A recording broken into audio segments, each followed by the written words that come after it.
কল্পনা করেছিলেন বলে অভ্যুত্থান হয়ে গেছে, এইটা একেবারেই ভুল ধারণা।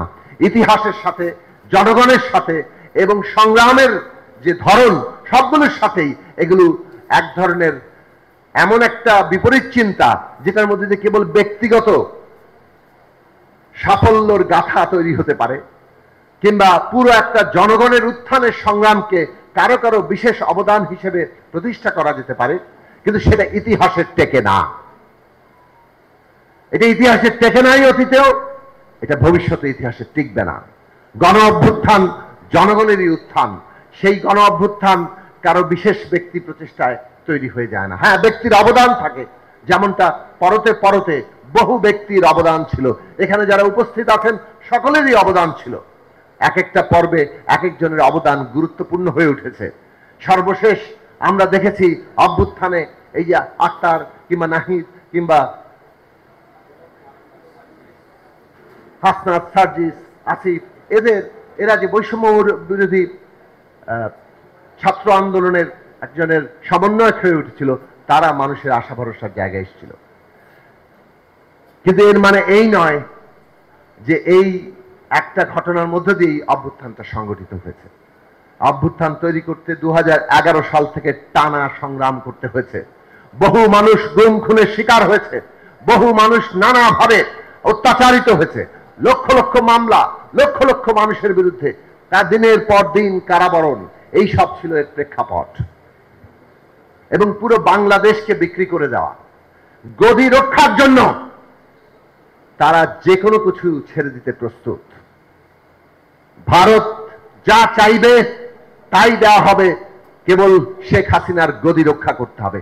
এইরকম একটা ব্যবস্থায়, বন্দোবস্তে বাংলাদেশকে নিয়ে যাওয়া হয়েছিল।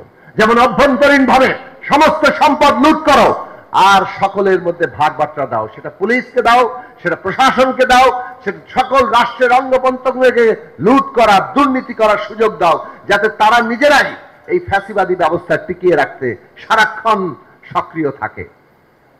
অন্যদিকে বিদেশি প্রভু তাদের হাতে দেশটাকে তুলে দাও প্রয়োজনে, কিন্তু গদি রক্ষা করতেই হবে।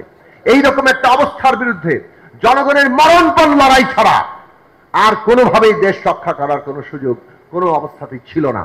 সেই মরণপণ লড়াই বাংলাদেশে আমরা তৈরি করতে সক্ষম হয়েছি, এবং এইটা প্রধান কৃতিত্ব বাংলাদেশের জনগণের, প্রধান কৃতিত্ব বাংলাদেশের তরুণদের, প্রধান কৃতিত্ব বাংলাদেশের সমস্ত এই জনগণ এবং তরুণদের সাথে যুক্ত রাজনৈতিক, সামাজিক, সাংস্কৃতিক শক্তি পরতে পরতে যারা অবদান রেখেছে।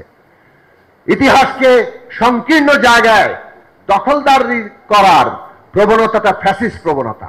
আমরা আওয়ামী লীগের মধ্যে দেখেছি পুরো 71 সালের মুক্তি সংগ্রামকে প্রথমে দল, তারপর একটা পরিবারের কর্তৃত্বে নিয়ে যাওয়া হলো, যেন এটা একটা পরিবারের বীরত্ব গাথা, ও পরিবারেরই সংগ্রামের কাহিনী, আর কেন বাংলাদেশের মানুষের সেখানে কোনো ভূমিকা ছিল না।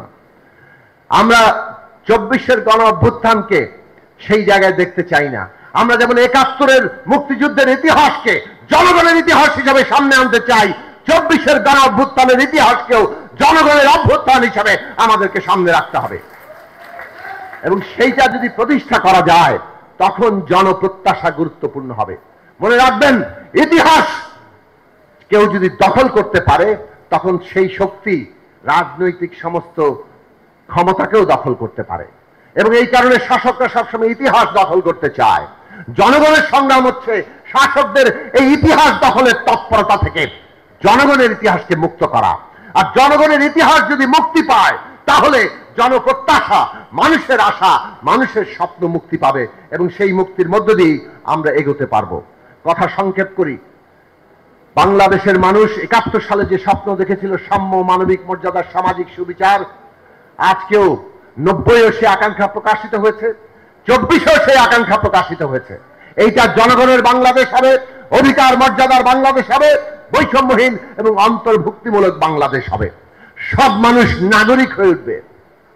এই নাগরিক মর্যাদা প্রতিষ্ঠা করা এই রাষ্ট্রের প্রধান কাজ। এইটা মানুষ আশা করেছেন।